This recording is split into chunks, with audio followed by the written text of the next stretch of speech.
नमस्कार, आप देख रहे हैं डीडी न्यूज। मैं हूं लाल चंद्र सिंह। शाम के 5 बज चुके हैं तो समय आ गया है 5 की पंचायत का। और 5 की पंचायत में आज एक बड़े मुद्दे पर पंचायत करेंगे अपने खास मेहमानों के साथ। और आज का मुद्दा क्या है? आज का मुद्दा यह है कि आपने समान नागरिक संहिता यानी यूसीसी, इसकी चर्चा तो काफी सुनी होगी। समय समय पर इसको लेकर चर्चा उठती ही रहती है। एक बार फिर से सुप्रीम कोर्ट यह मामला पहुंचा है। और सुप्रीम कोर्ट यह मामला पहुंचा क्यों? केरल की एक बेटी, जन्म हुआ मुस्लिम परिवार में, लेकिन वो बेटी किसी धर्म के बंधन में अपने आप को बंधा हुआ नहीं मानती। यहां तक कि उनके जो पिताजी हैं वो भी अपने आप को किसी धर्म के बंधन में नहीं मानते हैं। लेकिन जब बात संपत्ति के उत्तराधिकार की आई कि भाई जो संपत्ति उस बेटी को मिलेगी वो किस आधार पर मिलेगी, तो उसमें इस्लामी शरिया कानून आड़े आ गया। वो बेटी चाहती है कि उसको धर्मनिरपेक्ष कानून के तहत संपत्ति का अधिकार मिले, लेकिन आड़े आ गया इस्लामी शरिया कानून। तो फिर वो सुप्रीम कोर्ट पहुंची। तो सुप्रीम कोर्ट ने केंद्र सरकार को नोटिस भेजा कि भाई ये बताइए कि ये जो मामला है इसमें धर्मनिरपेक्ष कानून क्यों नहीं लागू हो सकता।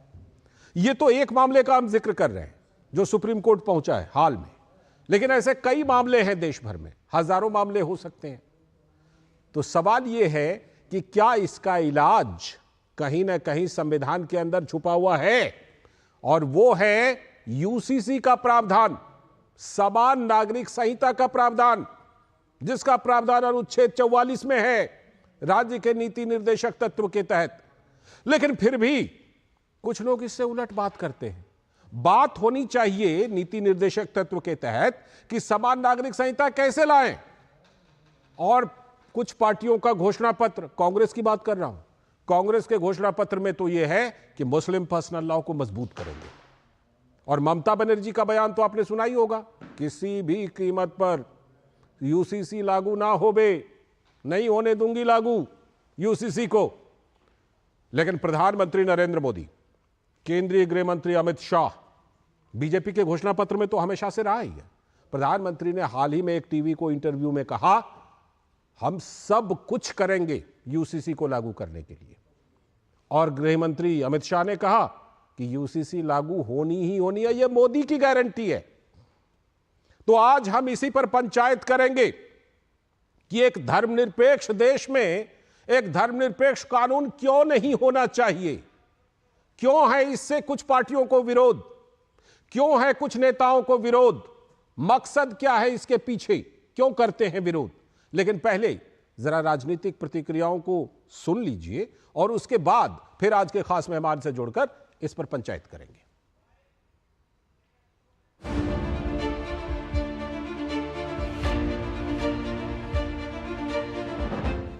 संविधान सभा में ज्यादातर सदस्य कांग्रेस के ही थे। वहीं यह निर्णय हुआ था, क्योंकि किसी भी पंथ निरपेक्ष देश के लिए धर्म के आधार पर कानून ठीक नहीं है। फिर भी आज ये जानते हुए भी संविधान के स्पिरिट से बिल्कुल उल्टा कांग्रेस ने अपने घोषणा पत्र में पर्सनल लॉ को लाने की बात करी है। भारतीय जनता पार्टी इसकी निंदा करती है। हमने हमारे घोषणा पत्र में कहा है कि हम ये प्रयास करेंगे कि पूरे देश भर में यूसीसी लागू किया जाए। बीजेपी नहीं आने वाला है और नहीं जीतेंगे, वो एनआरसी करके आपको भगा देंगे। वो यूनिफॉर्म सिविल कोड किया है जिसमें आपका धर्म का कोई अस्तित्व नहीं रहेगा, खाने पीने का नहीं रहेगा, आपका कोई आइडेंटिटी नहीं रहेगा। क्या कर दिया, आपको अधिकार छीन लेगा, कोई चुनाव और हिंदुस्तान में नहीं होगा। उत्तराखंड विधानसभा के 2022 के चुनाव में उत्तराखंड की देवतुल्य जनता से हमने ये वायदा किया था कि नई सरकार के गठन होते ही हम उत्तराखंड में यूसीसी लागू करेंगे। उसके लिए हम विधेयक लाएंगे और उसकी जो सारी औपचारिकताएं पूर्ण करके उत्तराखंड में लागू करने की दिशा में आगे बढ़ेंगे। विधानसभा ने उसको पारित कर दिया था और माननीय राष्ट्रपति जी के पास हमने उसके अनुमोदन के लिए भेजा था। हमको उनका अनुमोदन प्राप्त हो गया है। मैं सबसे पहले तो आदरणीय राष्ट्रपति जी का, द्रौपदी मुर्मू जी का धन्यवाद करता हूँ। उन विधेयक के राज्य में लागू होते ही तमाम प्रकार से जो महिलाओं का उत्पीड़न है, बुजुर्गों का सुरक्षा है, बच्चों की सुरक्षा है, जो कुरीतियाँ हैं, उन सब से निजात मिलेगा।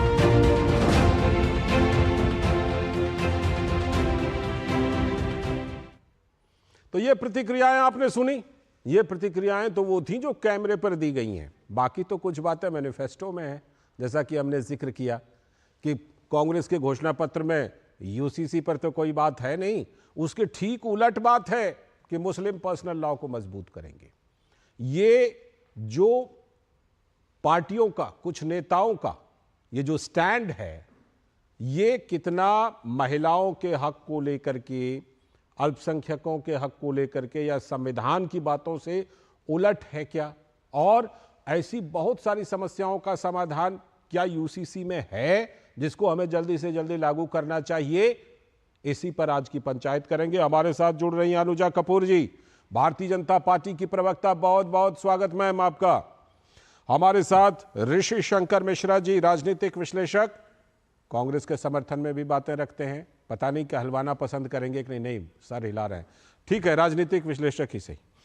डीके दुबे जी, कानूनी मामलों के जानकार, बहुत बहुत स्वागत। ऋषि जी आपका भी, डीके दुबे जी आपका भी। और हमारे साथ बिल्कुल साथ में बैठे हुए हैं वरिष्ठ पत्रकार अवधेश कुमार जी स्टूडियो में। सर आपका भी बहुत बहुत स्वागत इस आज की पंचायत में। मैं इस पंचायत की चर्चा की शुरुआत डीके दुबे जी से करता हूं। डीके दुबे जी, एक मुस्लिम बेटी भी कहना ठीक नहीं रहेगा, क्योंकि केरल की वो बेटी है, मुस्लिम परिवार में पैदा हुई, कह रही है कि भाई हम इस धर्म के बंधन में बंधे हुए नहीं हैं, नॉन बिलीवर हैं, और वो कह रही है कि मुझे संपत्ति का अधिकार चाहिए धर्मनिरपेक्ष कानून के तहत। इस्लामी शरिया कानून आड़े आ रहा है, इस संपत्ति के अधिकार उस बेटी को नहीं मिल पा रही है।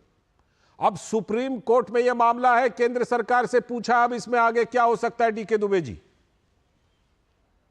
लालचंद जी, मुझे लगता है कि एक बात तो बिल्कुल निश्चित है कि जब हम 23 नवंबर सन 1948 की बहस सुनते हैं यूसीसी पर आर्टिकल 44 की, जिसको उस समय ड्राफ्ट कॉन्स्टिट्यूशन का आर्टिकल 35 कहा जाता था, तो डॉक्टर अंबेडकर ने साफ कहा, उन्होंने कहा देखिए यहाँ पर कॉमन सिविल कोड तो भारत में लागू है, हम यूनिफॉर्म सिविल कोड की वकालत यहाँ पर कर रहे हैं, और महिलाओं को, ये स्टेटमेंट उन्होंने दिया, महिलाओं को तब तक संपूर्ण अधिकार भारत में नहीं दिया जा सकता जब तक कि यूनिफॉर्म सिविल कोड भारत में लागू नहीं होगा। क्योंकि यूनिफॉर्म सिविल कोड का जो आर्टिकल था, उस आर्टिकल में भी संशोधन लाए थे हुसैन इमाम नाम के एक मुस्लिम लीग के सदस्य थे जी। हालांकि ये विडंबना ही है कि मुस्लिम लीग ने आंदोलन किया था और वो मुस्लिम लीग, पाकिस्तान मुस्लिम लीग के भी सदस्य थे बाद में, और वो यहाँ से बाद में जाते रहे।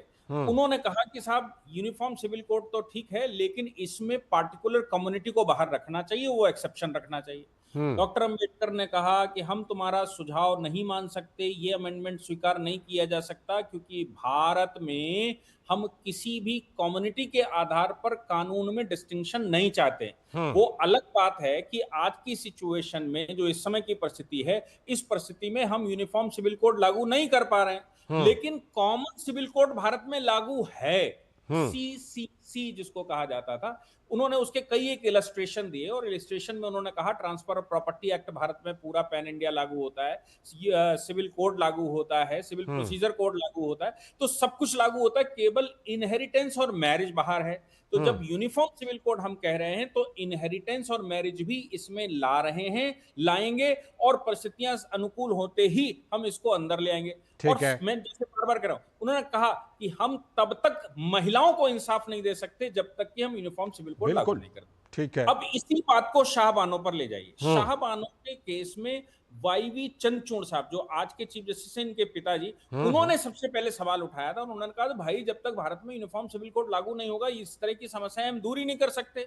उसके बाद सरला मुदगल में सुप्रीम कोर्ट ने कहा, लिली थॉमस में बड़ी बेंच ने कहा कि भाई आप यूनिफॉर्म सिविल कोड लागू क्यों नहीं करते। ठीक है। उस समय कई जजेस जो मुस्लिम जजेस थे उन्होंने भी, दिल्ली मुंबई हाई कोर्ट के एमसी छागला साहब ने साफ कहा, ठीक, राजस्थान के रफी साहब ने साफ कहा कि भाई यूनिफॉर्म सिविल कोड लागू होना चाहिए। जी। भारत में महिलाओं को इंसाफ देना है तो यूनिफॉर्म, खास तौर से इनके सबके स्टेटमेंट इसी बात पर है कि महिलाओं को अगर इंसाफ देना है तो यूनिफॉर्म सिविल कोड लगाना पड़ेगा। बिल्कुल। अब महिलाएं बार बार सुप्रीम कोर्ट में जा रही हैं, कभी वो शायरा बानो जा रही हैं, तो कभी शाह बानो जा रही हैं, तो कोई नया केस आ गया, तो क्यों नहीं यूनिफॉर्म सिविल कोड लागू कर बिल्कुल। ये तो लग रहा है अदालत में जो तमाम अभी तक बातें हुई हैं, अदालत खुद भी अदालत ने, सुप्रीम कोर्ट ने अपनी तरफ से कई बार सरकार से पूछा है, केंद्र सरकार से, कि यूसीसी पर क्या कर रहे हैं। मैं लौटता हूं आपके पास और तमाम अनुजा कपूर जी के पास भी आऊं, ऋषि शंकर जी के पास आऊं, पहले अवधेश जी के पास चलता हूं। सर ये बताइए कि बात तो इस देश में ये होनी चाहिए कि भाई यूनिफॉर्म सिविल कोड को कैसे लागू करें, कब लागू करें, कितना लागू करें, नीति निर्देशक तत्व का तो मतलब यही निकलता है। लेकिन जब बातें ये होती हैं कि कोई कैमरे के सामने आकर ममता बनर्जी कहती है किसी भी कीमत पर लागू ना हो, बे लागू नहीं होने दूंगी बिल्कुल। कांग्रेस अपने मैनिफेस्टो में लिखती है कि हम तो पर्सनल लॉ को मजबूत करेंगे। तो ये तो बात यही हुई ना कि बात यूनिफॉर्म सिविल कोड अगर पूरब की बात है तो कांग्रेस मैनिफेस्टो में पश्चिम की बात कर रही है। कांग्रेस अभी तृणमूल कांग्रेस की आपने एक पंक्ति उनकी सुनाई है, वो तो कह रही हैं कि तुम्हारा धर्म खत्म हो जाएगा, हाँ, तुम्हारी मस्जिदें छीन जाएंगी, तुम्हारे खान पान पर प्रतिबंध लग जाएगा, तुम जो चाहोगे वो नहीं खा पाएंगे।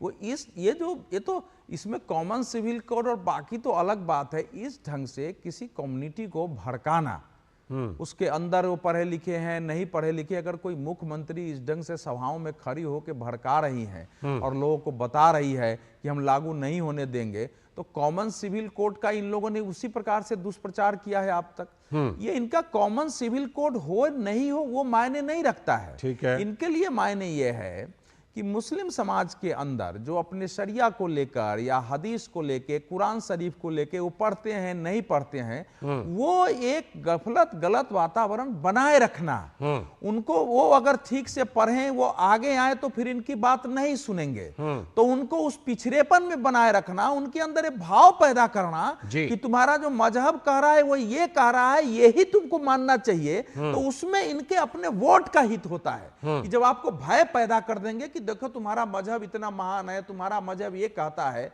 और बीजेपी आरएसएस जो है तुम्हारे मजहब के विरुद्ध जा रही है, यानी इस्लाम को खतरा वाली जो बात, इसलिए वो इस्लाम को खतरा बता करके, और लंबे समय से कांग्रेस के लोगों ने और यहां तक किया। देखिए जो डीके दुबे जी बता रहे हैं, हम लोगों को बिल्कुल वो समय याद है, संजोग से जब शाहबानों का मामला आया था, तो आप भी पटना के हैं, मैं सुल्तानगंज जो पटना का मोहल्ला है, संजोग से वहीं रहता था। अच्छा। तो मेरी मुस्लिम नेताओं से खूब बहस होती थी उस समय बैठ करके, सड़कों पर लोगों को उतरते हुए हमने देखा है। सुप्रीम कोर्ट ने 179 रुपया, शायद 179 रुपया कुछ पैसे का मंथली जो है आदेश दिया था शाहबानों के लिए।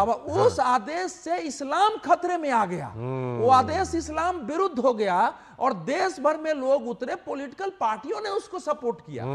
जिस कांग्रेस ने, मतलब जिस कांग्रेस पार्टी में आरिफ मोहम्मद खान थे, आरिफ मोहम्मद खान को राजीव गांधी ने कहा कि आप इसको जो पक्ष है वो रखो, और अगले दिन जब विरोध हो गया तो उनको कहा गया कि आप इसके विरोध में आ जाओ, बिल्कुल उन्होंने त्याग पत्र दे दिया है। हाँ। तो ये स्थिति अपने समय से बनी रही है कि शाहबानो मामले के बाद सरकारों ने सोचा कि मुसलमानों से जुड़े हुए जो समाज सुधार मुद्दे उसको छुओ ही नहीं, क्योंकि छुओगे तो सड़कों पर उतर जाएंगे, और ये डर बना रहा है। बीजेपी ने पहली बार जब 3 तलाक का इशू आया तो वही डर पैदा किया गया था कि देश में आग लग जाएगा, तो पहली बार एक उस पर जो है चोट पड़ी है, और 3 तलाक का एक्सेप्टेंस है। ये जो लड़की आई है, ये केवल कॉमन सिविल कोड का मुद्दा नहीं है।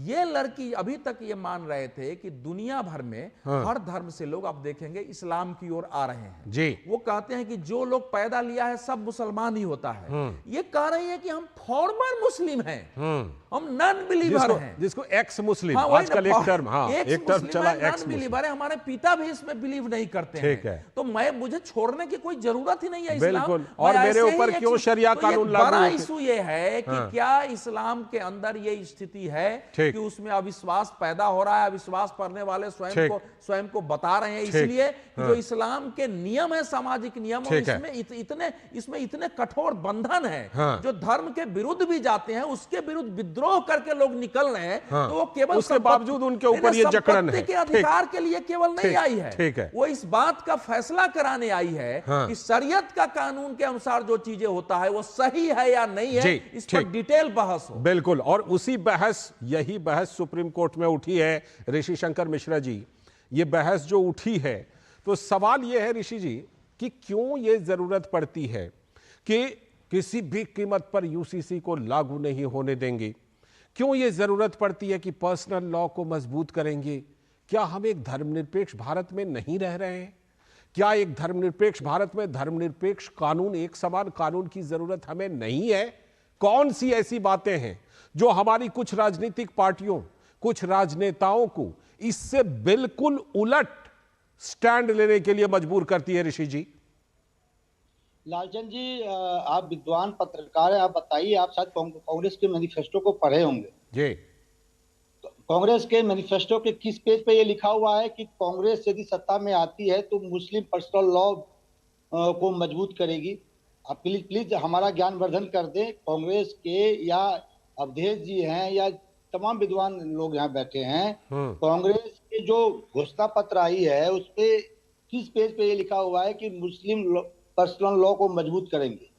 या आप मुझे बता दीजिए, फिर मैं आगे आपके सवालों का जवाब दूंगा। ठीक है, ठीक है, जरूर। आपने जो सवाल पूछा है उस सवाल का बिल्कुल पर्टिकुलर जवाब, हाँ जवाब देखिए, हाँ अवधेश जी, उसका ये है हाँ। कि कांग्रेस ने स्पष्ट रूप से उसमें लिखा हुआ है, हाँ। झूठ बोल रहे हैं। सुनिए ना, ध्यान से सुनिए, झूठ अब बोल रहे सुन हैं। लीजिए, क्या- अब सुन नहीं, लीजिए, फिर झूठ झूठ बोल नहीं रहे ठहरा हैं। दीजिएगा। अरे भाई, अगर झूठ होगा तो भाई, ठहरा आप- दीजिएगा, भाई, पहले ये सुन झूठ लीजिए। बोल रहे हैं। आपने अब क्योंकि ये बिल्कुल कोई पॉइंटेड नहीं सवाल पूछा है तो पॉइंटेड जवाब सुन लीजिए नहीं, पहले। आपने पूछा है, हाँ।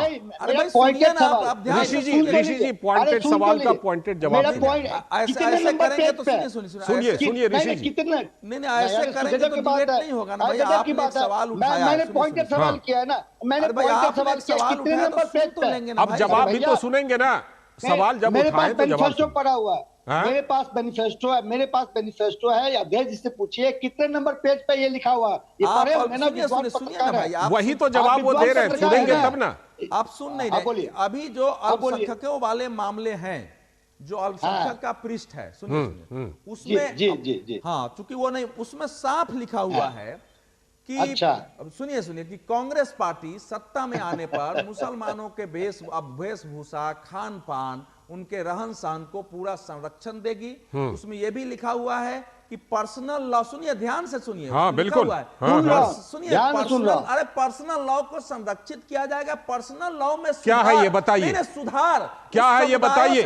पर्सनल ये लॉ में झूठ बोल रहा सुधार है। उस समुदाय ये झूठ से बोल रहा है। विचार विमर्श करके कांग्रेस होगा। के मैनिफेस्टो को पर्सनल पढ़ा लॉ ही नहीं सरिया है। लॉ ही है। ये झूठ बोल रहा पर्सनल लॉ है। सरिया ये लॉ झूठ ही बोल है। रहा है। पर्सनल लॉ सरिया लॉ ही मैं है। मैंने इनसे पूछा तो पेज बता तो नंबर- रहे हैं ये कि कांग्रेस जो है वो उसको संरक्षित करेगी पर्सनल लॉ को। इसका क्या मतलब बनता है, बताइए। गजब की बात कर रहे हैं। मैंने इनसे पिन पॉइंट सवाल किया, कांग्रेस के मैनिफेस्टो के किस पेज पे लिखा हुआ है, किस पैराग्राफ पे लिखा हुआ है, बताइए। अब ऐसा है कि किस पेज पर है, किस पेज में वो कौन से पन्ने में कितने नंबर की लाइन है, कितने नंबर की लाइन में वो कितने नंबर का शब्द है, वो भी आ जाएगा, ये वो भी कोई है। बहस का विषय वो नहीं भी हो निकल सकता। जाएगा। बात ये है कि वो अपडेट- है या नहीं है। आप बताइए, आप डिनाई कर रहे हैं क्या? आप मुझे बोलने दीजिएगा तब तो। बोलिए ना, बोलिए। देखिए कैसे नैरेटिव बनाया जाता है। कांग्रेस ने कहा है कि मुस्लिम पर्सनल लॉ में सुधार की जरूरत है। सुधार कहाँ होता है? नहीं, सुधार जरूरत नहीं है कहाँ साहब, आप होता है? बिल्कुल गलत गजब बोल की रहे बात हैं। कर रहे हैं। ये झूठ जरूरत बोल रहे शब्द हैं। नहीं ये है, पढ़ते तो कुछ बिल्कुल नहीं है जरूरत। उसने आप कहा पढ़ते सुधार कुछ भी नहीं मुस्लिम है। समुदाय से आप बातचीत के पढ़ते आधार कुछ पर भी होगा। नहीं है। अवधेश जी, मैं दावे के साथ कहता हूं, आपने कांग्रेस के मैनिफेस्टो का एक पेज भी नहीं पढ़ा है। अरे यही भैया, अब देश आप तो में बच्चे गलत की तरह नैरेटिव बात कर रहे हैं, बनाया बच्चे जाता की है। तरह। आप पूरे गलत मैनिफेस्टो पर नैरेटिव बना बहस रहे होगा, ये पढ़ाना, हैं। उसमें मैं चैलेंज जरूरत कर रहा नहीं है, हूं, सुधार मैं की चैलेंज जरूरत कर रहा शब्द हूं, नहीं है। मैं चैलेंज कर रहा हूं, आप बता दीजिए कांग्रेस का मैनिफेस्टो पढ़ा है? किस बिल्कुल पेज पे बिल्कुल लिखा पढ़ा है? है, आप बता उसमें मैं दीजिए। दावे, उसमें झूठ बोल रहे सुधार हैं की आप। जरूरत आप नहीं है, झूठ सुधार बोल रहे शब्द हैं। है। आप नहीं नहीं, झूठ जरूरत बोल नहीं है रहे भाई, हैं। गजब बात कर रहे हैं, आप कैसे झूठ बात बोल कर दी रहे आपने। हैं। ये उसमें आज जरूरत देश नहीं देख लिखा लिया। हुआ है, उसमें आज- लिखा है कि आज पर्सनल लॉ में जब सुधार मेरे उन समुदायों मेरे से पास विचार पढ़ा है। विमर्श के आधार पर गजब की होगा। बात कर रहे हैं। तो समुदाय गजब की बात समुदाय कर तो रहे हैं। सरिया कानून में सुधार ही नहीं चाहता है। पर्सनल लॉ की ओहो, छूट की भी बहुत- बात कही बहुत गई है अच्छा। कि पर्सनल लॉ की बहुत छूट अच्छा। रहेगी। बहुत अच्छा। देखिए देश के विद्वान पत्रकार कैसे झूठ बोलते हैं दूरदर्शन नहीं, पे। नहीं, नहीं, नहीं, नहीं, आप- देखिए, ये आप ये लोग ये बोल चीज की मर्यादा ये नहीं नहीं है। चलेगा। अगर मैं कहूं कि आप ऋषि जी, झूठे ये हैं, बात नहीं होगी। उसमें आप ये अगर गलत- अकेले उसको ये गलत- नकारेंगे तो ये हम गलत- लोगों ने जो ये पढ़ा, गलत हम लोगों ने narrative जो तय कर रहे देखा, हैं। हम लोगों ने जो समझा, उसको नहीं, झुठला ये नहीं गलत सकते आप। narrative है। आप मैं दावे के साथ कर रहा हूं, 5 लोग बैठे हैं, कोई भी कांग्रेस का मैनिफेस्टो हमको लाकर दिखा दे और किस पेज पे लिखा हुआ है कि मुस्लिम निकाल पर्सनल भी लॉ देता को हूं। हम अभी मजबूत आप करेंगे। कांग्रेस का मैनिफेस्टो गजब की लेकर बात के तो करते हैं। स्टूडियो में नहीं बैठे हैं, नहीं तो आपको लाइन ये नंबर और देखिए, शब्द नंबर भी ये बता देखिए, देते, पेज ये नंबर भी विद्वान बताते, पत्रकार- लाइन नंबर भी ये बताते और शब्द हमारे नंबर भी विद्वान बताते पत्रकार- कि इतने ये नंबर हमारे- शब्द में ये है। ये हमारे अवधेश जी जो विद्वान पत्रकार है, आपके पास उनका अभी असली बीजेपी का चरित्र मैनिफेस्टो है क्या रखा असली हुआ? चेहरा है। आपके असली पास चेहरा आपके पास है। बीजेपी का ये मैनिफेस्टो देखिए, है? करने के लिए आपके आए हैं। पास टीएमसी का मैनिफेस्टो अभी रखा हुआ है सामने में? नहीं है ना? या देखिए, मैं पढ़ के बताता हूँ ना। अरे मैं पढ़ के बताता हूँ, सुन तो लीजिए। हाँ, मैं पढ़िए पढ़ के पढ़िए बताता हूँ। पढ़िए, उसमें कहाँ लिखा हुआ है कि जरूरत अच्छा, जरूरत नहीं है। ये दिया है, कांग्रेस ये सुनिश्चित करेगी कि देश के हर एक नागरिक की तरह हाँ। अल्पसंख्यकों को पहनावे, हाँ, भोजन, वही भाषा तो और कह रहा पर्सनल हूं। लॉ को लेकर स्वतंत्रता हो। हालांकि हम पर्सनल लॉ में सुधार को प्रोत्साहित करेंगे, ये लाइन लिखा ठीक, हुआ है। हाँ, ठीक नहीं है। ना, आगे क्या है? ठीक है। उसके आगे उसके क्या है? आगे भी तो कुछ बोलिए। अरे उसके आगे उसके की आगे पंक्ति कांग्रेस पढ़िए का ना, मैनिफेस्टो उसके आगे खत्म की हो गया पंक्ति क्या? है। उसके आगे भी तो कुछ देखिए, लाइन है, उसको भी तो आज- बोलिए। आज दूरदर्शन पे अवधेश जी का असल चरित्र आ गया। ये ना, बिल्कुल ये आपके कहने से नहीं होगा। आप उसके आप आगे की कह पंक्ति ये दीजिए, कहने से पढ़िए, नहीं होगा। उसके ठीक आगे है, की ठीक, पंक्ति मुझे में अनुजा लिखा जी को है। लाना आप ये है, मुझे कह अनुजा दीजिए जी कि को बहस भाजपा में लाने का दीजिए, वक्ता है। अनुजा जी को बहस में लाने दीजिए। अनुजा जी, मुझे बोलने तो दीजिए, मुझे बोलने तो दीजिए, मैंने कंप्लीट कहा किया। नहीं नहीं, कर तो लीजिए। आप बोल रहे हैं तो मैं आगे की बोलने पंक्ति दीजिए, पढ़िए ना। मैं बोलने दीजिए। हाँ, ठीक है, कीजिए, कीजिए कंप्लीट। मैं चाहता हूँ हर समाज, हर धर्म में जो कुर्तियां हैं, सिर्फ मुसलमान को ही क्यों फोकस कर रहे हैं? हर धर्म में जो कुर्तियां हैं उनको दूर किया जाए। हाँ। मैं ये मानता हूँ कि बहु विवाह सिस्टम जो है 60-70 गलत साल है। में किए नहीं, खाली हिंदू सुधार अरे कोड सुन ले तो आए, ली- हिंदू कोड अरे बिल। अरे सुन तो लीजिए, यही तो नहीं सुनना चाहते आप लोग, नैरेटिव बनाना चाहते हैं। आप देश तो- को एक हम तो नैरेटिव आप में पे बनाना नैरेटिव का चाहते हैं। काउंटर कर रहे हैं। अरे भैया, अवधेश जी का तो नैरेटिव पता चल गया। हाँ। ये कैसे पत्रकार हैं, या पत्रकार होते हुए भी हमारे भाई झूठ परोसते हैं टीवी देखिए, आप बार बार बोल रहे हैं, ये बात पढ़ते बार लिखते बार ठीक बोल नहीं, रहे हैं, सुनिए, ये सुनिए, ठीक नहीं, ये तो ठीक नहीं। बदतमीजी की सीमा है नहीं आपकी। नहीं, ये ठीक आप नहीं। आधी पंक्ति उस पढ़ हिसाब रहे से हैं, हाँ, उस हंस रहे हिसाब से हैं। तब तो हम आपको भी राजनीतिक विश्लेषक अवधेश जी कहेंगे कि हम ऋषि जी को राजनीतिक विश्लेषक नहीं मानेंगे, हम कांग्रेस प्रवक्ता मान लेंगे, है ना, जो अरे बात शुरू हमने में तो उठी थी। ठीक है, हमने तो कहा हर धर्म में जो कुर्तियां हैं उसको आप दूर कीजिए। गोवा में ही कुछ शर्तों के आधार पर हिंदुओं को दो विवाह करने की अनुमति है। हाँ। तो उसका भी हम विरोध करते हैं। हाँ। आप पूर्वोत्तर राज्यों में हमारे आदिवासी भाइयों को कुछ छूट दिया गया है, उत्तराखंड उसको वाला लेकर कानून क्या कैसा है कहेंगे? बताइए, उत्तराखंड वाला कैसा है? देखिए, आप बताइए ना, अनुजा जी से पूछिए, केंद्र सरकार के पास यूसीसी को लेकर मौजूदा में ड्राफ्ट क्या है, मसौदा क्या है? तो मसौदा आ जाएगा ना, पहले आप कहिए तो सही कि हाँ यूसीसी जरूरी है, यूसीसी जरूरी है, ये कहिए तो सही, मसौदा बनाने में कितना लगेगा? अरे गजब की बात कर रहे हैं आप, मसौदा आया नहीं और चर्चा करने बैठ गए हैं। लीजिए, क्योंकि चुनाव बिना है, मसौदा आए ही चुनाव है, ममता बनर्जी कह क्योंकि रही है चुनाव कि है। किसी भी अरे कीमत पर वाह, लागू वाह, नहीं होने दूंगी, जान दे दूंगी, क्यों? लेकिन लागू नहीं होने क्यों कह दूंगी, रही बिना है? मसौदे के ही। अरे सर सुन तो लीजिए, ममता बनर्जी क्यों कह रही है? हाँ। हम क्यों कह रहे हैं? क्योंकि इसी देश के संवैधानिक पद पे बैठे चुनाव में कहते हैं शमशान वर्सेस कब्रिस्तान की ठीक लड़ाई है, चलिए, तब उनके फिर वो इंटीग्रिटी बहस का लंबी सवाल हो उठता जाएगी। है। हम यूसीसी पर ओहो, फोकस रहना बहुत चाहते हैं, अच्छा। वो बहस फिर लंबी हो बहुत जाएगा। अच्छा। अनुजा जी को मुझे लाना है। अनुजा जी, उत्तराखंड में यूसीसी आ गई, हम चाहते हैं आप इस प्लेटफॉर्म से, जिस तरह प्रधानमंत्री ने साफ तौर पर कहा है, यूसीसी के लिए सब कुछ करेंगे। अमित शाह जी ने कहा है कि यह मोदी की गारंटी है, हम मान के चलें तीसरे कार्यकाल में, मोदी जी के तीसरे कार्यकाल में यूसीसी पूरे देश में आ रही है। जय श्री राम। जय श्री राम। मुझे लगता है मेरे कांग्रेस के जो भाई हैं वो अपने आप में कांग्रेस के भाई नहीं है, राजनीतिक विश्लेषक हैं। नहीं, ये कांग्रेस के भाई हैं। अच्छा। और इनका जो दर्द है जो कूट कूट के निकल रहा है, मुझे बीच में नहीं टोकेंगे, क्योंकि मैंने इनको बहुत आराम से और आप बहुत बिल्कुल ध्यान शांत से सुना सुन रहे थे, ये बात तो सही है। और बिल्कुल सही बात है, क्योंकि इनकी जो मुस्कुराहट है, इनकी मुस्कुराहट इस बात को बताती है कि ये हार चुके हैं, ये इतिहास है। और इस वजह से बीजेपी जहां पर खड़ी है, इन्हें ये मालूम है 400 पार पर आ रही है एनडीए, और बीजेपी खुद 370 पार कर रही है। और कांग्रेस को जहां पर रीजनल पार्टी बनकर बैठ गई है, इसका डर इनको जो नजर आता रहा, समाजवादी पार्टी इनको आईना दिखाती है, ममता इनको आईना दिखाती है, अधीर रंजन चौधरी इनके साथ सब जो सैम पित्रोदा को अपने साथ ले लेकर घूमते हैं, इन्हीं के कांग्रेस के कितने लीडर्स अभी कल छोड़कर इनके हाथ छोड़कर चले गए। यूसीसी की बात का डर इन्हें इसीलिए नजर आता है क्योंकि जितनी आबादी उतना हक का डर इनको घेरे हुए है। ये आज बात करते हैं कि मैनिफेस्टो में क्या लिखा है। अरे मैनिफेस्टो में जिन्ना लिखा है, मैनिफेस्टो में पाकिस्तान लिखा है, मैनिफेस्टो में चाइना लिखा है मेरे भाई। मैनिफेस्टो में वो लिखा है जो तुम पढ़ नहीं पा रहे और तुम्हारे खरगे साहब पढ़ दिए हैं। तुम्हारे लोग कूद करके बता रहे हैं। कीजिएगा तो मैं डिबेट छोड़ हाँ ठीक, नहीं ऋषि जी बिल्कुल मर्यादित बात होगी, मर्यादित बात होगी। मैं बोल रहा हूँ ऋषि जी, मैं बोल रहा हूँ मर्यादित बात होगी। अनुजा जी पूरी तरह मर्यादा के साथ, अनुजा जी पूरी तरह मर्यादा के साथ। ऋषि जी मैं खुद बोल रहा हूँ ऋषि जी अपमान कर रहा है, नरेंद्र मोदी जी का अपमान कर रही है। ऋषि जी मैं खुद बोल रहा हूँ, मर्यादित बात होगी, मर्यादा के अंदर होगी। कैसे अपमान कर रही हूँ मैं? मनमोहन सिंह का अपमान मैं जब उतरूंगा तो आप भाग जाएंगे डिबेट से। मनमोहन सिंह का अपमान नहीं हो रहा है। भारत पाकिस्तान को फुर्सत नहीं मिल रहा है। पाकिस्तान आ गया, मुसलमान आ गया, बहुत अच्छा। ठीक है, आप दोनों के पास लौटता हूँ, बर्बाद कीजिए, आप दोनों के पास लौटूंगा आप दोनों के पास। ठीक है, डी के दुबे जी, अच्छा आप कुछ बात रखना चाहते हैं? अवधेश जी एक बात रखना चाहते हैं, आप दोनों पहले सुनिए। अब मैंने घोषणा पत्रकार अल्पसंख्यक वाला विभाग निकाल ठीक है, अब आप जवाब। अब ये जो बात कर रहे थे, इन्होंने आधी पंक्ति छिपा ली पढ़ने में। मैं सिर्फ पंक्ति पढ़ दे रहा हूँ। कांग्रेस व्यक्तिगत, अनुजा जी आ रहा हूँ, अनुजा जी, कांग्रेस, अनुजा जी एक मिनट, अनुजा जी नहीं मेरी बात कंप्लीट नहीं हुई। अच्छा ठीक है, अवधेश जी थोड़ा उनको कंप्लीट करा देते हैं।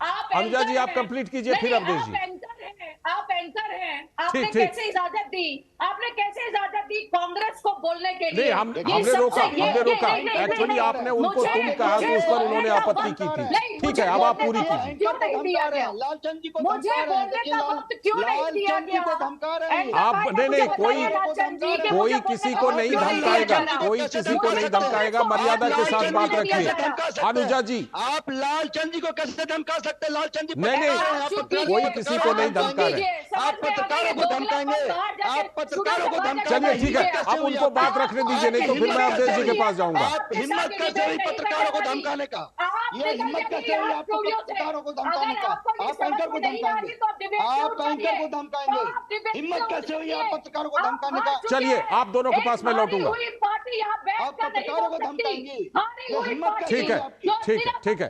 मुझे अभी यहाँ पर एक ब्रेक लेना होगा, मैं ब्रेक लेकर लौटता हूँ, फिर आप लोगों के पास लौटूंगा। फिर अनुजा जी आप अपनी बात भी पूरी कीजिएगा, अवधेश जी को भी बात रखनी, फिर डी के दुबे जी के पास भी जाऊंगा। फिलहाल वक्त है एक ब्रेक का।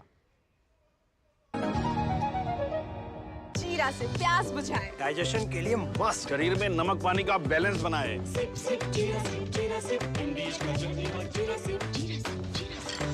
Delivery boy has picked your order. अरे भाई पता है भूख लगी है। 30 मिनट का मैसेज नोटिफिकेशन आया था ना। मैसेज के सहारे थोड़ी बैठ सकते हैं। कल आपने कुछ शेयर्स बेचे थे ना? हाँ, तो चेक किया? मैसेज आया तो था। सिर्फ मैसेज काफी नहीं है। आप शेयर मार्केट में कोई भी ट्रांजैक्शन करते हैं ना, तो स्टॉक एक्सचेंज से आए एसएमएस या ईमेल को अपने डीमैट अकाउंट और बैंक स्टेटमेंट के साथ भी टैली कीजिए। बेटा भूख में ना दिमाग बंद हो जाता है। सोचकर समझकर इन्वेस्ट कर। यकीन है खुद पर है नाज। सुनती हूँ अपने मन की आवाज। कभी शर्मीली तो कभी हूँ जाबाज। रुकना मेरी आदत नहीं, थमना मेरी चाहत नहीं। मैं हूँ नारी, यही मेरा अंदाज। हर जिम्मेदारी मैं बखूबी निभाती हूँ। वोट दे, प्राउड वोटर कहलाऊंगी। पूरे देश संग चुनाव का पर्व मनाऊंगी। जिन्होंने यूज किया है वो जानते हैं असली हींग का स्वाद। MDH सुपर हींग, शुद्धता का असली तड़का। MDH।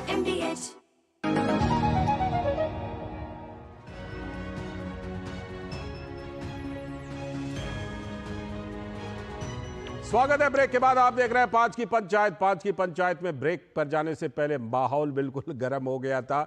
मैं सभी पैनलिस्ट से, सबसे, अपने सारे खास मेहमानों से ये जरूर अनुरोध करूंगा, आपका ये प्लेटफॉर्म है, पब्लिक प्लेटफॉर्म है, दूरदर्शन आप जैसा जानते हैं पब्लिक सर्विस ब्रॉडकास्टर है, पूरी मर्यादा के साथ अपनी अपनी बातों को एकदम मजबूती से रखिए।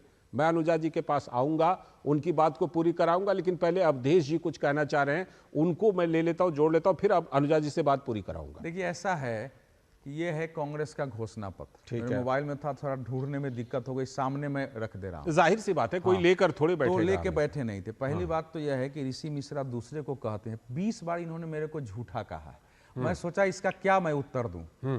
मतलब मेरे पास मैं जितना इनकी उम्र से थोड़ा ही कम मेरे पत्रकारिता का अनुभव होगा, तो मैं इनसे ज्यादा मेरे छोटे भाई की तरह है। इस सब भाषा में मैं बात करता नहीं हूं। अनुजान जी ने उत्तर दिया, बिल्कुल मर्यादा में होनी चाहिए ये हमेशा, क्योंकि हम लोग अगर तथ्यों पर बात नहीं करेंगे तो उसमें अब अल्पसंख्यकों वाले जब मामले पर आते हैं तो बिल्कुल साफ साफ लिखा हुआ है जी। इसमें कहीं किसी को इसमें डाउट ही नहीं है कि उसमें लिखा हुआ है कि कांग्रेस पर्सनल लॉ में रिफॉर्म को बढ़ावा देगी, ये पंक्ति है। लेकिन आगे लिखा हुआ है कि ऐसा संबंधित समुदायों से विचार विमर्श के आधार पर होगा।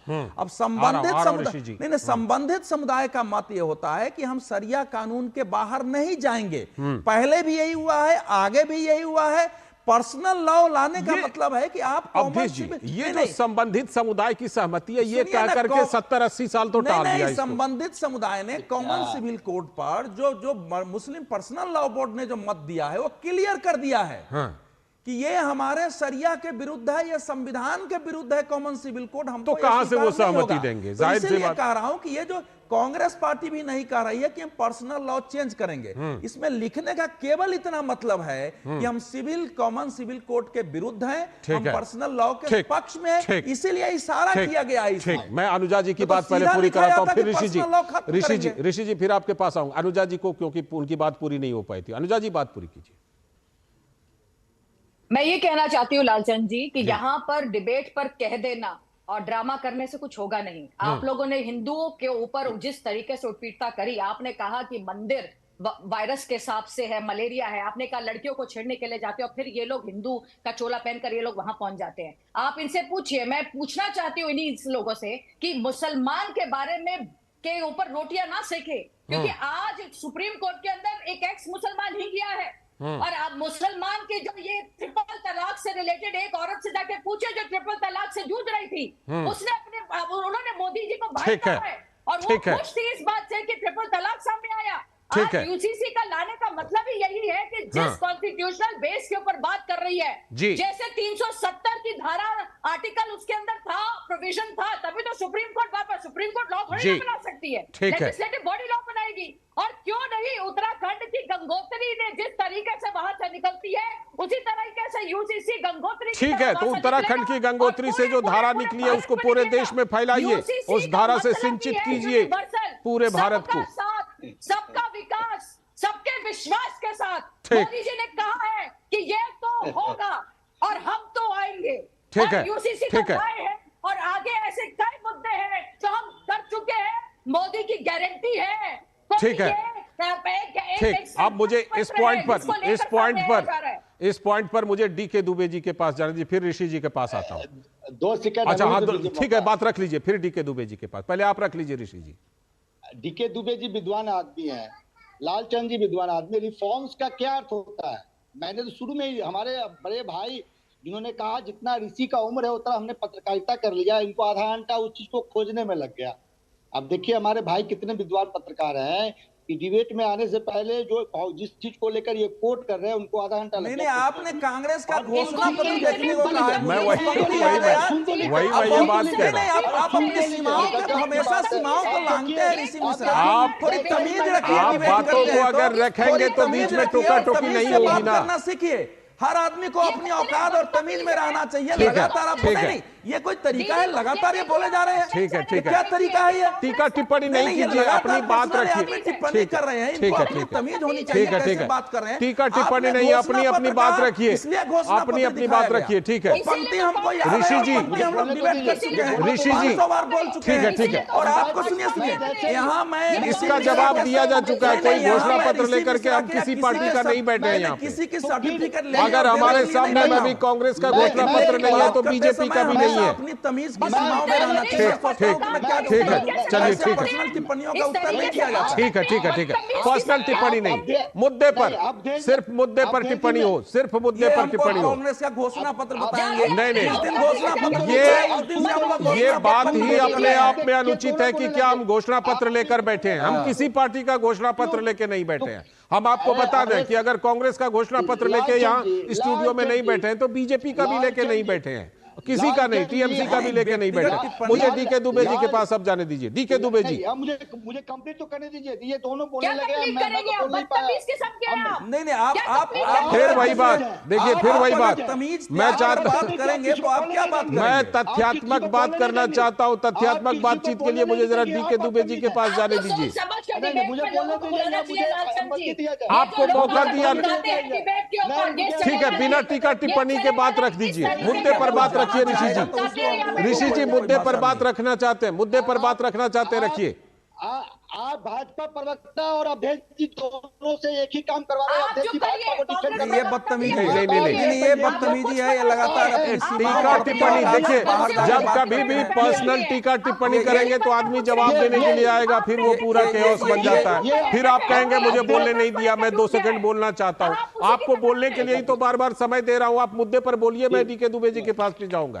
मैं सिर्फ फ्रेम में रहता हूँ, आप लोग नहीं, आप बोलिए तो सही। मैं तो बार बार आपको हैंड ओवर कर रहा हूँ ऋषि जी, आपके बिना भी डिबेट होगी। बार बार आपको हैंड ओवर कर रहा हूं मैं बोलने के लिए। आप बोलिए तो सही। भाग जाइए आप। लगता है उन्होंने कान से अपना वो सुनने का निकाल दिया। खैर, ऋषि जी के ऑडियो को जोड़िएगा, तब तक मैं डीके जी के पास, डीके दुबे जी के पास जाता हूं। डीके दुबे जी, अभी जो ये ताजा मामला, अच्छा जुड़े हुए, जब मैं इनको जवाब दूं तो वो बदतमीजी हो गया। पर्सनल टीका टिप्पणी नहीं करके मुद्दे पर बोलेंगे तब आप बताइए। ऋषि जी आप ही बताइए, अगर आप पर्सनल टीका टिप्पणी करेंगे तो बीच में आदमी कूद कर जवाब देता है। ठीक है, अभी मुझे एक ब्रेक लेने दीजिए, ब्रेक लेता हूं। ब्रेक लेकर के फिर इस पंचायत को आगे बढ़ाएंगे। अभी एक छोटा सा ब्रेक। आज दही बड़ा खाने का मन है। वाह क्या स्वाद! असली स्वाद तो MDH दही बड़ा रायता मसाले से ही आता है।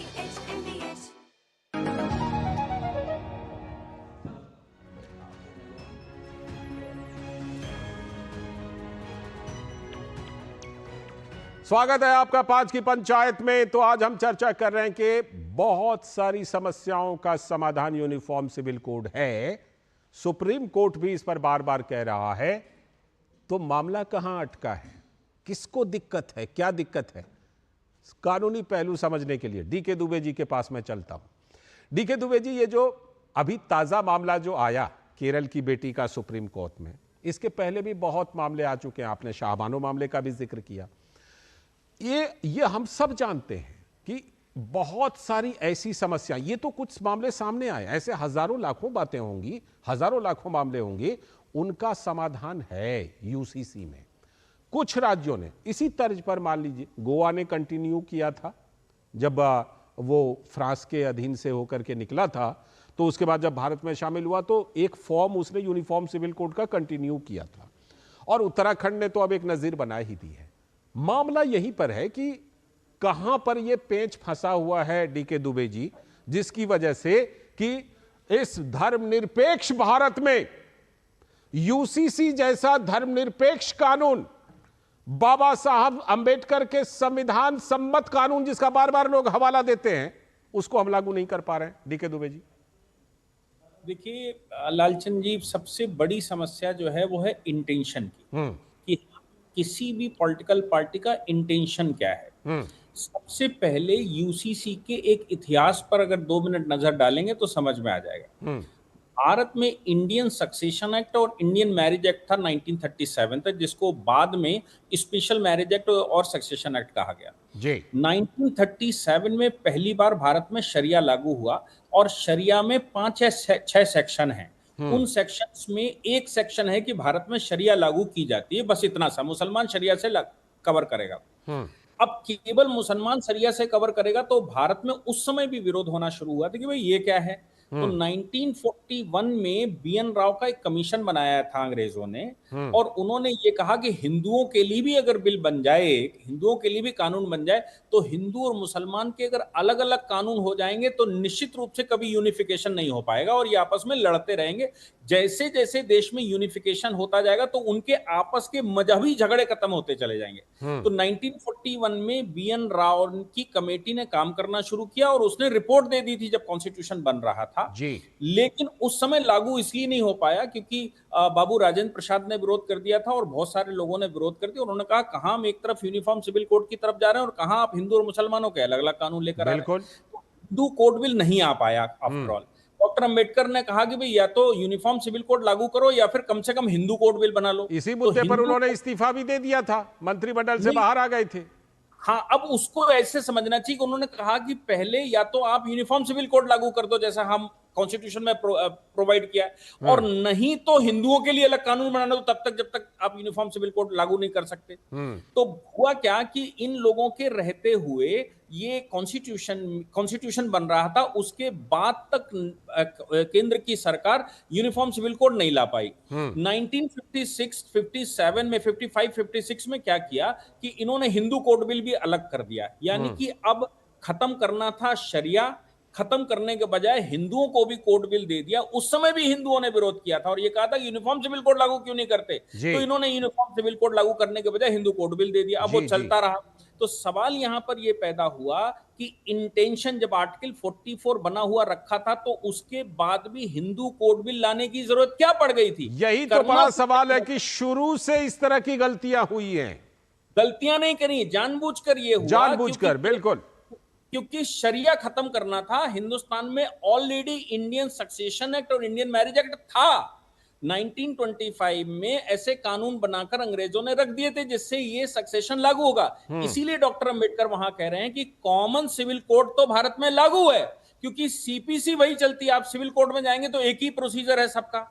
तो कॉमन सिविल कोड तो भारत में केवल इनहेरिटेंस और मैरिज इसमें डालनी है, और इनहेरिटेंस और मैरिज अलग कब करी? 1937 में अलग करी अंग्रेजों ने हिंदू मुसलमान लड़ाने के लिए। कि ये इनकी आइडेंटिटी अलग अलग जब तक नहीं होगी तब तक ये हिंदुस्तानी बने रहेंगे, ये भारतीय बने रहेंगे। जब तक ये भारतीय बने रहेंगे तब तक ये हमको सफल नहीं होने देंगे। इसलिए इनकी आइडेंटिटी हिंदू और मुसलमान होनी चाहिए, इनकी आइडेंटिटी भारतीय नहीं होनी चाहिए। वही रणनीति फूट डालो राज करो की आज भी चल रही है। तो इंटेंशन चाहिए। मेन चीज ये है कि इंटेंशन हो। कॉन्स्टिट्यूशन में व्यवस्था है, सुप्रीम कोर्ट ऑर्डर कर चुके हैं, सुप्रीम कोर्ट सलाह दे चुके हैं। मतलब कोई भी चीज पीछे से बैकअप में नहीं करनी है आपको कि रिसर्च करना या कुछ करना, सिर्फ इंटेंशन होना चाहिए कि हम इसको पास करेंगे। बिल्कुल। और मुझे लगता है कि प्रधानमंत्री नरेंद्र मोदी के हाल के बयान को देख लीजिए, गृह मंत्री अमित शाह के बयान को देख लीजिए, तो अब कम से कम यह उम्मीद बन रही है कि इंटेंशन भी है और एक तरह से गारंटी दे रहे हैं कि हां हम इसको लागू करेंगे। और मुझे लगता है कि चाहे 75 साल बाद ही सही, ये जिस कानून की जरूरत हमें 1947 से थी, लगता है ऋषि जी को कुछ आपत्ति है। ऋषि जी हंस रहे हैं। क्या ऋषि जी आपको अभी भी बीजेपी के ऊपर भरोसा नहीं हो रहा है क्या कि ये लोग यूसीसी लेकर आ रहे हैं? मुझे 10 सेकंड दे दीजिए बस। हाँ, अच्छा ठीक है, डीके दुबे जी को 10 सेकंड। हाँ, एक बात देखिए कि जब सीएए केंद्र में लागू हुआ तो आर्टिकल 14 का हवाला ये कहते हुए दिया गया कि भाई पाकिस्तान के मुसलमान जो भारत में आ गए उनको इक्वेलिटी दो। लेकिन अब जो है आर्टिकल 14 परे रख दिया और ये कहा कि नहीं हमारा तो पर्सनल लॉ है। तो आर्टिकल 14 केवल पाकिस्तानियों अपनी को भारत सुविधा के हिसाब से, बिल्कुल, चित्त भी मेरी पट भी मेरी, एकदम सही कह रहे हैं, चित्त भी मेरी पट भी मेरी, बिल्कुल। हाँ ऋषि जी आप बताइए। देखिए देखिए लालचंद जी, टाइमिंग को लेकर सवाल मेरा ये है कि 2018 में 21वें विधि आयोग ने इसको लेकर रिपोर्ट दे दिया। यदि आप 21वें विधि आयोग की रिपोर्ट को लेकर सहमत नहीं थे, बाद में 22वें विधि आयोग का गठन आपने किया। 18 से जब ये गठन किया गया, इतना टाइम क्यों लिया गया? यदि आप इस चीज को लेकर गंभीर थे तो 18 से लेके जो एक लंबा समय लिया गया क्यों लिया गया? सवाल ये है। सवाल मैं बता देती हूँ। हाँ, मैं आऊंगा आपके पास, जरूर बताइएगा। आ रहा हूँ अनुजा जी, आ रहा हूँ, आप बताइएगा। हाँ, पहले ऋषि जी का सवाल। हाँ, पूरा इंटायर पॉलिटिकल साइंस लगता है भाजपा वाले ही पढ़ लिए हैं, लगता है बीच में किसी को बोलने नहीं देते। इंटायर पॉलिटिकल साइंस का थ्योरी घुसेरना बहुत जरूरी है। कोई बात नहीं। तो ये सवाल देखिए, मुद्दे पर रहिए।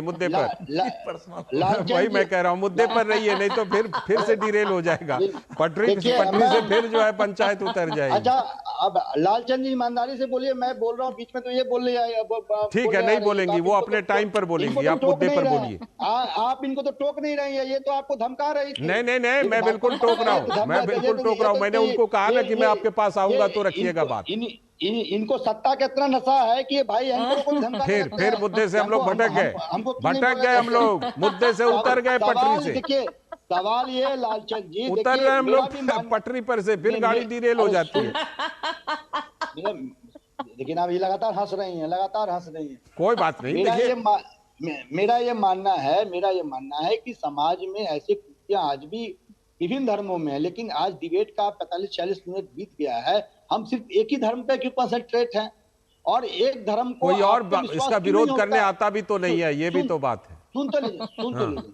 हम कह रहे हैं इनके इंटेंशन पे क्यों सवाल उठता है। क्योंकि इनके नेता जब ये कहते हैं चुनावी माहौल में कि ये लोकतंत्र का चुनाव शमशान वर्सेस कब्रिस्तान है, किसी एक धर्म को आप कहते हैं कि ये घुसपैठियां हैं, तभी जाके आपके इंटेंशन पे सवाल उठता है। मैं मानता हूं कि यूसीसी लागू होनी चाहिए, समाज में ऐसे कोई कुरीतियां उनको दूर हो। चलिए, ये बड़ी बात है कि आप कह रहे हैं कि यूसीसी लागू होनी चाहिए। एक मिनट बोलने तो दीजिए। भारत विविधताओं का देश है। बोले हंसने लगी, गजब कर रहे हैं ये तो। इंटायर लगता है इंटायर पॉलिटिकल साइंस पूरा पढ़ लिए लगता है, इसलिए कंट्रोल नहीं हो रहा है इनको। लगता है इंटायर पॉलिटिकल साइंस हमने काफी पढ़ लिया है। आपकी बातों का हंस करके वो समर्थन कर रही हैं। मुझे एक ब्रेक लेने दीजिए। ब्रेक के बाद लौटते हैं, फिर पंचायत को जारी रखेंगे। एक ब्रेक और ले लेते हैं, उसके बाद लौटते हैं।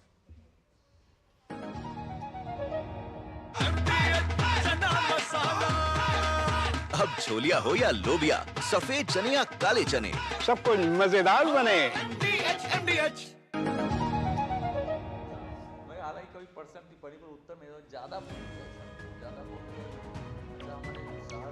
स्वागत है ब्रेक के बाद 5 की पंचायत में। और जैसा कि ब्रेक पर जाने से पहले ऋषि जी टिप्पणी कर रहे थे, अनुजा जी को जवाब देना चाहती थी। अनुजा जी का जवाब लेता हूं। अनुजा जी बोलिए। देखिए, मैं सिर्फ इतना कहना चाहती हूं, जो इस नेशनल इंटरेस्ट के अंदर काम करना चाहेगा उसकी नीति भी आ जाएगी, उसका नेता भी आ जाएगा और नेतृत्व भी आ जाएगा। उन्होंने कहा कि आप भी तो काफी लंबा टाइम लगा दिया, आपका इंटेंशन नहीं है लाने का। हम लोगों ने तो 2018 में ही कर दिया था। अब आप ये देखिए कि जिस तरीके से शाहीन बाग का वक्त याद है ना, सीएए को देखे क्या सामने बात आई थी, यूसीसी से रिलेटेड बात सामने यहाँ पे आ गई, फिर एनआरसी भी आ गया। देखने वाली बात यह है कि कम्युनल राइट्स से सबको डरता है। कम्युनल राइट्स से देश का नुकसान होता है, हमारे डेवलपमेंट का नुकसान होता है। तो हर एक आदमी ये चाहता है कि इससे बचे।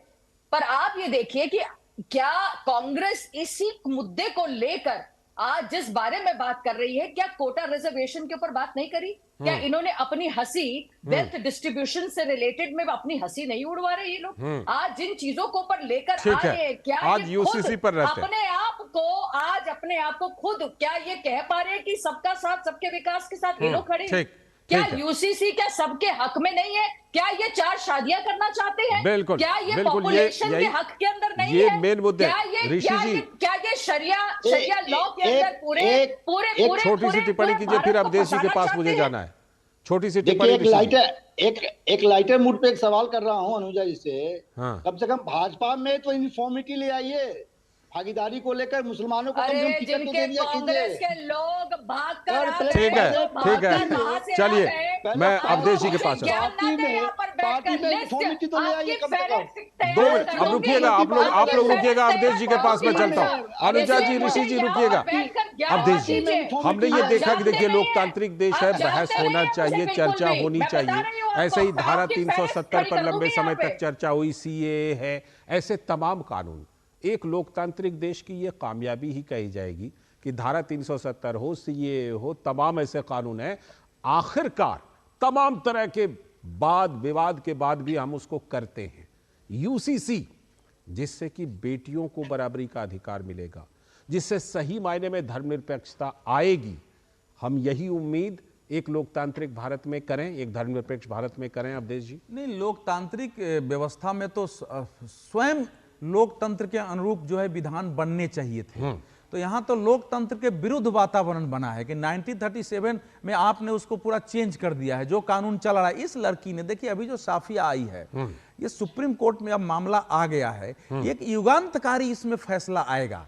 3 तलाक भी सुप्रीम कोर्ट में ही मामला एक मुस्लिम महिला ने किया है, लेकिन ये पहली बार है दुनिया के इतिहास में कि एक एक्स मुस्लिम लड़की आके कह रही है कि मैं इस्लाम में थी, अब मैं उसमें बिलीव नहीं करती हूं, मुझे ये अधिकार चाहिए, 1925 के कानून के तहत चाहिए। तो अब इसी में ये फैसला होगा कि 1925 का जो कानून है वो सही था, या 1937 में जो बनाया गया वो सही था, या बाद में हिंदू कोड बिल लाया गया वो सही था। आज तक नहीं होता। ये एक पूरा का पूरा उसने ऐसे छोटी बिंदु लेके आई है जिसमें सारे का निहित है, और सुप्रीम कोर्ट जब इसमें फैसला लिखेगा तो वही होगा जो हम और आप सोच रहे हैं। अच्छा होता कि एक लोकतांत्रिक देश पहले ही इसका फैसला करके विधान बना दिया होता, तो आज उस लड़की को सुप्रीम कोर्ट नहीं जाना पड़ता। मुझे लगता है जो इस बात में तर्क देते हैं ना कि अंदर से आवाज उठनी चाहिए, उनको सहमत होना चाहिए, उनका मतलब क्या होता है उनसे सहमत होने से? जब एक अंदर की, उसी समाज की अंदर की एक बेटी इस तरह का गुहार लगाती है, तो आप समझ लें कि उम्मीद बनती है कि इस पर सहमति बनेगी और जल्दी ही एक धर्मनिरपेक्ष देश में एक समान धर्मनिरपेक्ष कानून होगा। बहुत बहुत शुक्रिया आप सभी का जुड़ने के लिए। डीके दुबे जी, अनुजा जी, ऋषि जी, अवधेश जी जुड़ने के लिए इस पंचायत में। तो पंचायत में आज हमने बात की कि क्यों है यूसीसी जरूरी, क्यों नहीं आज तक यूसीसी आ पाई, और अब आगे की उम्मीद क्या है? तो आगे की उम्मीद यह है कि अंदर से भी आवाजें उठ रही हैं, उसी के तहत एक बेटी सुप्रीम कोर्ट पहुंची है, और ऊपर से मोदी सरकार की प्रतिबद्धता, तो कह ही रहे हैं कि मोदी की गारंटी है यूसीसी आएगी। तो उम्मीद कीजिए कि जल्द ही आपको एक धर्मनिरपेक्ष देश में एक समान धर्मनिरपेक्ष कानून मिलेगा जिसका नाम है यूसीसी। आज की पंचायत में इतना ही। पूरी टीम को दीजिए अनुमति। नमस्कार।